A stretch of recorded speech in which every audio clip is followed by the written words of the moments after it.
And if a trader finds themselves, having deviated from their niche and find themselves upside down in a losing trade, they've completely broken their rules. Maybe they're adding to a loser and they didn't cut it. They now find themselves with way too much size, maybe 3 times or 4 times the amount of shares that they would normally be trading. What advice would you give them?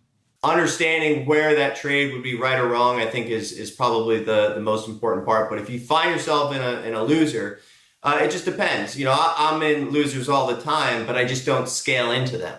And so another one of those strategies that I've really been working to not perfect, but continually get better at is scaling into those winners. And I used to, scale. Everybody averages down and scale into a loser, right? And then your max risk is, as you said, you're in 3-4 times the size you wanted, and then what? So always reevaluate. If it breaks down that support level, have I added too much? Then size back down.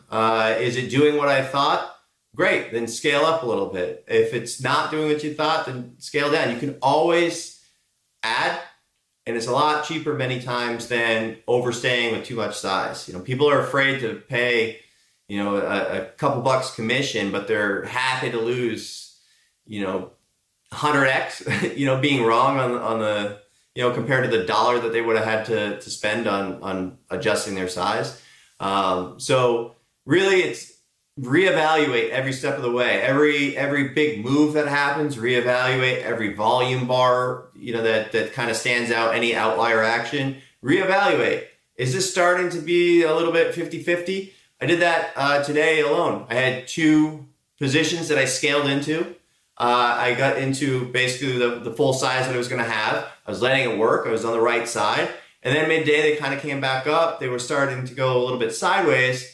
And it was like 2:30 p.m. And I was like, if I don't take this off now, then I'm either going to get caught in the squeeze, or it might go lower, but I can always kind of react. And it's 50-50. And so there is no edge. Yes, I had a padding, but there's no edge anymore. So do I reduce risk? And that's what I chose to do. I ended up reducing risk to, I probably shaved off 75% of the positions. That way I could rescale, later on if I was right and continue to go down. But they ended up both holding, and then I took off the remaining when it reclaimed VWAP, and they both squeezed into the close. So it was, realizing that at this point it's going sideways. I reevaluated the situation. My edge had now shrunk. It was not on my side. So while I still had time, I made the adjustments.